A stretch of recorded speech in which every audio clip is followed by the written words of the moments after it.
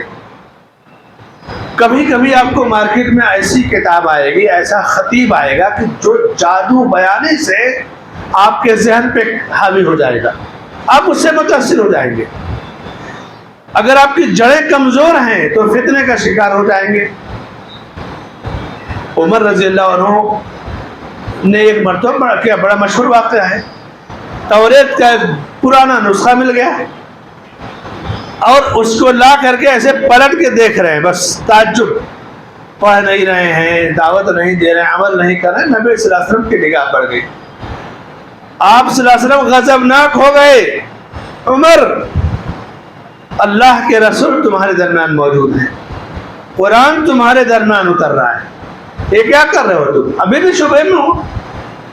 یعنی یہ تربیت، یہ پھٹکار نبی کی قیامت تک کے لیے ہے کہ اگر کوئی کتاب اللہ، سنت رسول اللہ، صحیح دین کے ہوتے ہوئے بھی کسی خطیب کی جادو بیانی، کسی کاتب اور لکھنے والے کی تحریر کی سلاست روانی سے متاثر ہو کر مائل ہو تو اس کے فتنے کا شکار ہونے میں دیر نہیں لگے گی۔ کوئی بھی ہو، چاہے لکھنے والا ہے یا بولنے والا، اگر قصے کہانیاں لائے، اپنے تجربات لائے، تو نہ اسلام اپنے تجربات کا محتاج ہے، نہ قصے کہانیوں کا محتاج ہے۔ اس کے لیے آپ فتنے جب آتے ہیں، دیکھیے کہ کیسے ہمارے نوجوان شکار ہوتے ہیں۔ سب سے پہلا جو حملہ ہوتا ہے، نوجوانوں کے دلوں سے علماء کے بارے میں نفرت پیدا کرنا، دلوں میں نفرت ڈال دینا کہ یہ علماء ہیں، یہ سرکاری لوگ ہیں، یہ تنخواہ پا جاتے ہیں، ان کو سیلری نہ ملے تو کام نہ کرے۔ اس طرح سے جو معمولی بشری چیزیں ہیں، ان کو ان کے دلوں میں ڈال کے نفرت ڈالنا کہ علماء پر سے اعتماد اٹھ جائے۔ تو جب علماء پر سے اعتماد اٹھ جائے گا تو پھر کہاں سے رہنمائی لیں گے؟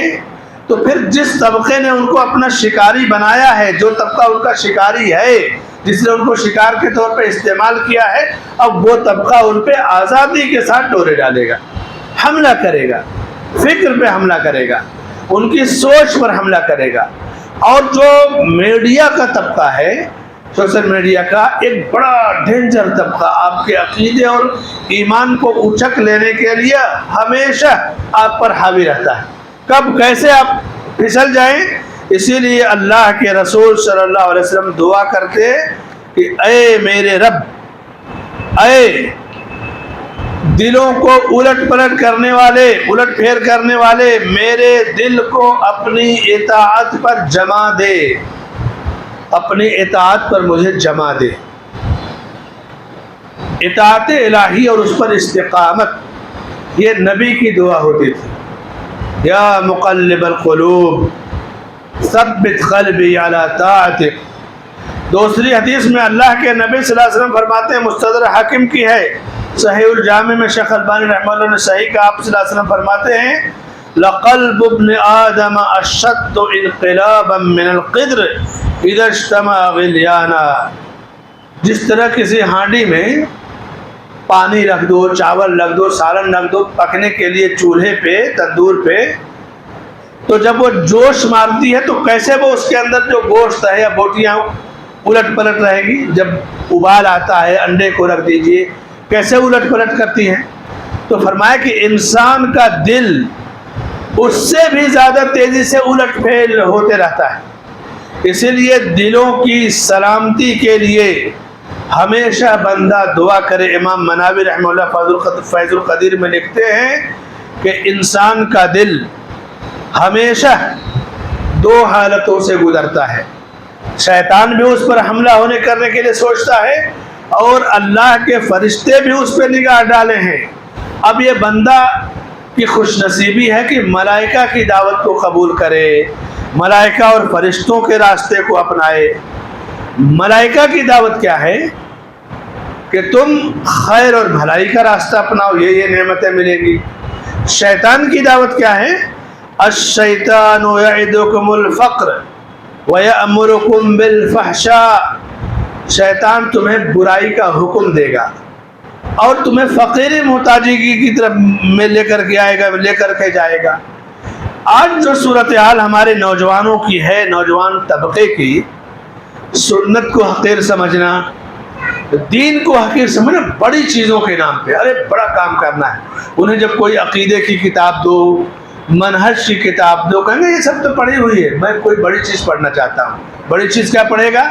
اب بڑی چیز لائے گا، مودودی کی کتاب پڑھے گا، سید قطب کی پڑھے گا، زکریا صاحب کی پڑھے گا، اس کے بعد اور اس سے بڑی مصیبت یہ جو منکرین حدیث ہے، منکرین سنت، ان کی کتابیں پڑھے گا، کہے گا ان میں بہت نیا نالج ہے، نئی معلومات۔ اسے نہیں پتا کہ وہ جس جڑ اور بنیاد کو کھود رہا ہے اس کی وہ تباہی کا سبب بننے والی۔ اللہ کے نبی صلی اللہ علیہ وسلم فرماتے ہیں، صحیح بخاری مسلم کی روایت، دیکھیے دین کی سادگی اور جڑوں کی پختگی کا اہتمام کیسے کیا گیا۔ فرمایا کہ من توضأ نحو وضوئی ھذا، دیکھیے دین کی سادگی، فرمایا کہ جس نے میرے اس وضو کی طرح وضو کیا، میرے اس وضو کی طرح، نبی نے جس طرح وضو کا طریقہ بتایا، ثم صلی رکعتین، 2 رکعت وضو کر کے 2 رکعت اس نے نماز پڑھی، لا یحدث فیہما نفسہ، اس کے درمیان یعنی وضو اور نماز کے درمیان اس نے دنیا کی کوئی گفتگو نہیں کی، کوئی بات دنیا سے متعلق نہیں کی، غفر لہ ما تقدم من ذنبہ، تو اس سے پہلے کے سارے گناہ معاف کر دیے جاتے ہیں۔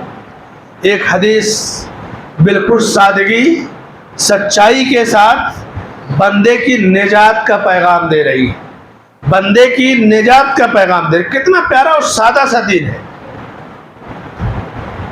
انسان دنیا میں قیمتی چیزوں کو پسند کرتا ہے کہ میرے پاس یہ ہو جائے وہ ہو جائے، اگر ایمان کی جڑیں مضبوط ہیں تو سنت میں جو لطف ملے گا میرے بھائیوں، آپ کو الٹو پھلٹو چیزوں کی ضرورت نہیں رہے گی، الحاد اور دہریت کا شکار آپ نہیں ہوں گے۔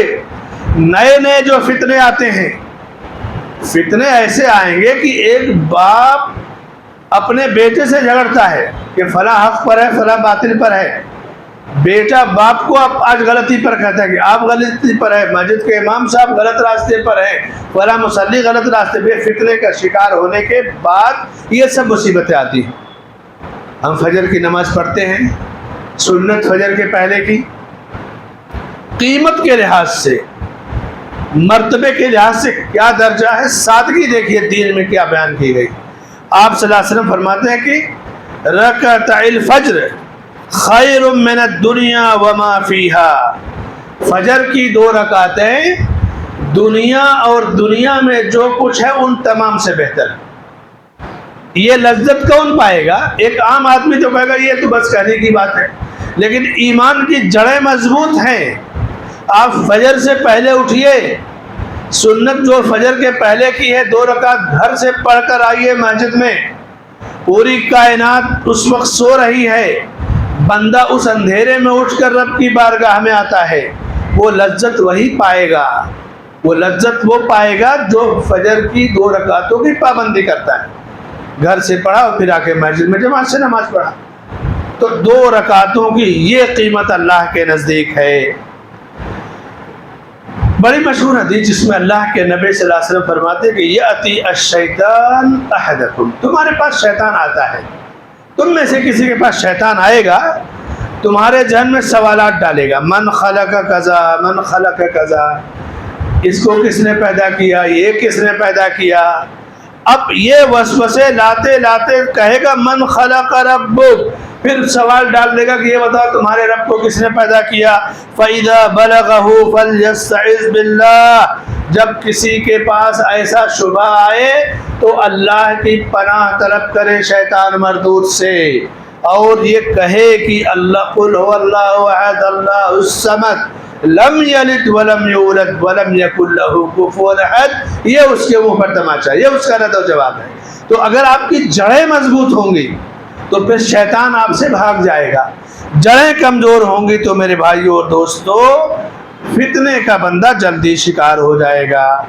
آج جو فتنے کی صورتحال ہے اور آج ہمارے درمیان ہمارے نوجوانوں کو اچک لینے کی جو شکل و صورت پیدا ہو رہی ہے وہ یہی کہ ہم علماء سے دور، مساجد سے دور، ہماری جو چھوٹی موٹی جمعیتیں یا تنظیمیں جو اکائیاں ہیں جن کے بینر تلے ہم کھل کر کے اللہ کی کتاب نبی کی سنت کی بات کر سکتے ہیں بغیر کسی پابندی کے، ساری آزادی کے ساتھ، جو آزادی آپ کو اپنی تنظیم اور اپنی جماعت کے بینر میں ملے گی، دوسرا چاہے آپ کو 10 بار پریزیڈنٹ بنا دے آپ اس کی شرطوں کے پابند رہیں گے، لیکن دعوت اللہ میں آپ نے جہاں اپنا جھنڈا چھوڑ دیا تو آپ کا جھنڈا گر گیا تو پھر آپ کی تباہی وہیں سے شروع ہو جائے گی۔ اسی لیے بندہ ہمیشہ وسوسوں کو کاٹنے کے لیے، فتنوں سے نجات پانے کے لیے، غلط افکار و نظریات سے دور رہنے کے لیے اللہ کی پناہ طلب کرے۔ امام ابن حزم رحمہ اللہ فرماتے ہیں کہ لو لم یکن من فائدۃ العلم والاشتغال به الا انه یقطع الوساوس المؤلمہ. علم حاصل کرنے کا فائدہ اگر کچھ بھی فائدہ نہ ہو تو اتنا فائدہ تو ضرور ہوگا کہ یہ جو وسوسے آتے ہیں، شبہے آتے ہیں، علماء کی مجلسوں میں بیٹھنے سے یہ سب فائدے ختم ہو جائیں گے. کچھ دنوں پہلے اس صدی کے بہت بڑے عالم اور فقیہ علامہ محمد بن صالح العثیمین رحمۃ اللہ علیہ اس صدی کے سب سے بڑے فقیہ گزرے، اور سینکڑوں جلدوں میں 140-50 جلدوں میں ان کی کتابیں موجود ہیں. ان کے دروس علمیہ ہوتے تھے، علمی دروس، اور بڑے بڑے علماء ان کے تلامذہ کی فہرست میں ہیں. اپنی مجلس میں بیٹھے ہوئے تھے. جب ہوتا نا استاد کا ایک طریقہ کہ بیٹھے بیٹھے پوچھ دیتا ہے بھائی ہم کیا کہہ رہے تھے، کون سی بات چل رہی تھی، تو ایک طالب علم سے انہوں نے پوچھ دیا. عام طور سے جو چھوٹے بچے ہوتے ہیں ان کو متوجہ کرنے کے لیے پوچھتے تھے شیخ. تو اس نے کہا کہ مجھے تو نہیں پتا کیا کہہ رہے تھے. جیسے مجلس میں کوئی حاضر ہوتا ہے جسم کے لحاظ سے، ذہن کہیں اور ہوتا ہے، تو کہا مجھے یاد نہیں. تو کہا پھر جب یہ بھی نہیں معلوم کہ کیا بتایا جا رہا تھا، پڑھایا جا رہا تھا، تو پھر یہاں کیوں بیٹھے ہو؟ تو اس نے کہا اس لیے کہ اللہ کے نبی صلی اللہ علیہ وسلم فرماتے ہیں کہ یہ وہ مجلس ہے جس میں بیٹھنے والا کوئی رحمت الہی سے محروم نہیں رہے گا. علم مجلس میں بیٹھنے والا تو کم از کم اتنا تو ملے گا. تو امت کے بڑے فقیہ اس زمانے کے کہتے ہیں کہ دیکھو ہم نے اسے کچھ سکھانا چاہا لیکن وہ ہمیں سکھا رہے ہیں، ہم آج اس سے سیکھ رہے ہیں. یعنی آپ ضروری نہیں کہ مجلس علمی میں ہو، درس میں ہو تو سب کچھ آپ کے دماغ میں آ ہی جائے، لیکن بیٹھنے کی برکت سے آپ محروم نہیں رہیں گے، فتنے کا شکار نہیں ہو پائیں گے. انما یأکل الذئب الغنم القاسیہ، حدیث رسول ہے کہ وہ بکری جو ریوڑ سے دور ہو جاتی ہے اس پر بھیڑیا حملہ کرتا ہے. ریوڑ سے جڑے رہے گی بکری تو اس پہ حملہ نہیں کرے گا. اس لیے میرے بھائی اور دوستو، یہ جو اس وقت افکار نظریات پہ حملے ہو رہے ہیں، آپ کے ایمان پہ حملے، عقائد پہ حملے، شخصیت پر حملے، نبی کی شخصیت پر حملے، قرآن پر حملے، دین اسلام پر حملے، نقاب پر حملے، حجاب پر حملے، مکتب کی تعلیم پر حملے، مساجد کی تعلیم پر حملے، مساجد کی نماز جماعت کی پابندیوں پہ حملے، اسلامی شعائر پر حملے، یہ حملوں کی بھرمار ہے. اور اگر آپ کی جڑیں کمزور ہیں تو بہت جلد شکار ہو جاؤ گے. کہو گے مولانا اس کی کیا ضرورت ہے، اس کی کیا ضرورت ہے، اس کی کیا ضرورت. دھیرے دھیرے آپ ان کے ترجمان بن جاؤ گے. جیسے کہ پاک پول نے کہا کہ یہ تو بچے ہمارے ہیں، آپ ان کے ترجمان بن جاؤ گے. لیکن اللہ کے نبی صلی اللہ علیہ وسلم فرماتے ہیں، جب ایک صحابی رسول کے پاس ایک آدمی نے آ کر کہا کہ میرے دل میں کبھی کبھی ایسی باتیں آتی ہیں کہ اگر میں انہیں بتا دوں تو میں ایسا لگے گا کہ آسمان سے گر جاؤں گا. یعنی آسمان سے گر جانا یہ میرے لیے آسان ہے، لیکن بتانا ان کو بڑا مشکل ہے. تو آپ صلی اللہ علیہ وسلم نے کہا کہ الحمدللہ الذی رد کیدہ الی الوسوسہ، اللہ کا شکر ہے کہ شیطان کا جو مکر ہے اس نے تمہارا جو مکر ہے، اللہ کا شکر ہے کہ اس مکر کو تم نے اللہ نے ختم کر دیا، بس وسوسے کی شکل میں آ گیا. ورنہ کہیں ایسا نہ ہو کہ اگر یہ اس کا مکر تم پر حاوی ہو جاتا اور تم جو کہہ رہے ہو کہ آسمان سے گر جانا پسند ہوگا، فلاں بات نہیں بتا سکتا، ایسے ایسے وسوسے، ایسے ایسے خیالات، گندی چیزیں ذہن میں آتی ہیں، تو یہ وسوسے ہیں، شبہات ہیں. اب ایسی صورت میں ایسے شبہات وَقُلْ رَبِّ أَعُوذُ بِكَ مِنْ حَمَزَاتِ الشَّيَاطِينِ وَأَعُوذُ بِكَ رَبِّ أَنْ يَحْضُرُونِ یا اعوذ باللہ من الشیطان الرجیم. یا اسی طرح سے قرآن کو اپنی زندگی کا ایک معمول بنانے، ایک صفحہ 2 صفحہ ترجمے کا ساتھ پڑھنے کا، اسلامی عقیدے پہ جو کتابیں ہیں ان کتابوں کو پڑھنے کا اہتمام کیجیے. علماء سے آپ جڑے، دروس سے جڑیے. میرے بھائیو فتنے بہت خطرناک ہیں، بڑے بڑے خطرناک فتنے ہیں. کچھ دنوں پہلے وہ جو حدیث رسول ہے، اللہ کے نبی صلی اللہ علیہ وسلم فرماتے ہیں کہ ایک زمانہ آئے گا کہ ہر گھر میں فتنے شامل داخل ہو جائیں گے. تو صحابہ کو بڑی حیرت ہوئی کہ گھروں میں فتنے کیسے داخل ہو جائیں گے. عرب کے مشہور عالم موجود ہیں، باحیات ہیں، اللہ ان کی زندگی میں برکت دے۔ ہمارے استاد اور شیخ بھی ہیں علامہ ڈاکٹر صالح فوزان حفظہ اللہ سے کسی نے پوچھا کہ شیخ فتنے گھروں میں داخل کیسے ہو جائیں گے؟ کہا کہ گھروں میں داخل ہو گئے، تم دیکھ نہیں رہے ہو؟ تمہارے موبائل کے اسکرین پہ کون سا فتنہ ہے جو نہیں آ چکا ہے؟ اب تمہیں اس سے بچنا ہے، اس کا صحیح استعمال کرنا ہے۔ فتنہ تمہارے بیڈ روموں میں داخل ہو چکا ہے۔ میرے بھائی اور دوستو، دین پر استقامت۔ ابو ذر غفاری رضی اللہ عنہ کہتے ہیں کہ اللہ کے نبی صلی اللہ علیہ وسلم نے مجھ سے کہا کہ ابو ذر، میں تم سے اللہ کے لیے محبت کرتا ہوں، ہر نماز کے بعد یہ ضرور کہو اللہم اعنی علی ذکرک و شکرک و حسن عبادتک۔ اے اللہ، اپنا ذکر کرنے پہ، اپنی نعمتوں کا شکریہ ادا کرنے پہ اور اچھی طرح اپنی عبادت کرنے پہ میری مدد فرما۔ میرے بھائیوں، کثرت سے ہمیں اسباب اور وسائل اختیار کرنا چاہیے۔ اسلامی عقائد، دینی عقائد سے جڑی کتابیں، علماء اور دین کی واضح تعلیمات سے جڑے رہنا چاہیے، اور صرف ہم جڑے رہیں یہ کافی نہیں، بلکہ اپنی آنے والی جنریشن کی فکر کریں۔ اگر آپ فکر نہیں کریں گے تو وہ جنریشن آپ پر پلٹ جائے گی۔ جس طرح کے اسکولوں میں، جس طرح کے ماحول میں آپ نے انہیں ڈالا ہے، کہیں آپ کی مجبوری ہے، کہیں آپ کا شوق ہے، کہیں آپ کی اپنی جو ہے دنیاوی ترقی مقصد ہے، جو بھی ہو اس پر بحث نہیں ہے، لیکن جب جڑیں ان کی مضبوط نہیں ہوگی۔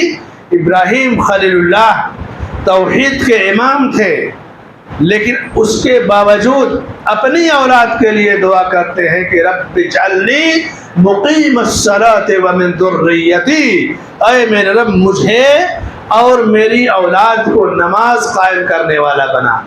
وہ ابراہیم خلیل اللہ جو اللہ کے خلیل ہے، اپنی جان کو اللہ کی راہ میں قربان کرنے کے لیے آگ میں جانا قبول کر لیا، اور اولاد کو اللہ کی راہ میں قربان کرنے کے لیے مینا میں ذبح کے لیے لے جا دیا۔ پھر بھی کہتے ہیں رب اجعلنی مقیم الصلاۃ ومن ذریتی واجنبنی وبنی ان نعبد الاصنام۔ دوسری دعا کہ میرے رب مجھے اور میری آل و اولاد کو بت پرستی سے بچا لے۔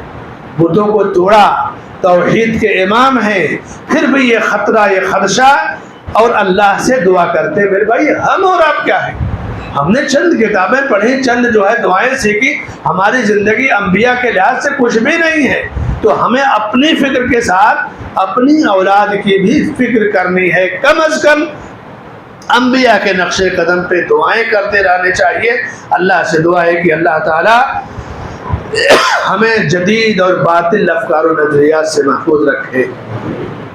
اسلام میں کوئی چیز جدید اور نئی نہیں ہے، نہ تو اسلام کا کوئی ماڈل نیا ہے۔ یہ ساری چیزیں فضول ہے۔ لوگ کہیں گے ماڈرن اسلام، جدید اسلام، یہ سب شیطانی چرخے ہیں۔ اسلام جو ہے وہی رہے گا۔ وقت اور حالات بھلے ماڈرن ہو، جدید ہو، لیکن اسلام کی تعلیمات جیسے نبی نے بتائی وہی کافی ہے۔ اس میں ماڈرن کی کوئی ضرورت نہیں۔ نبی کی سنت، نبی کا طریقہ، یہی کافی ہے نجات کے لیے۔ بارک اللہ لی ولکم فی القرآن والسنہ واستغفر اللہ لی ولکم ولسائر المسلمین من کل ذنب فاستغفروہ انہ هو الغفور الرحیم۔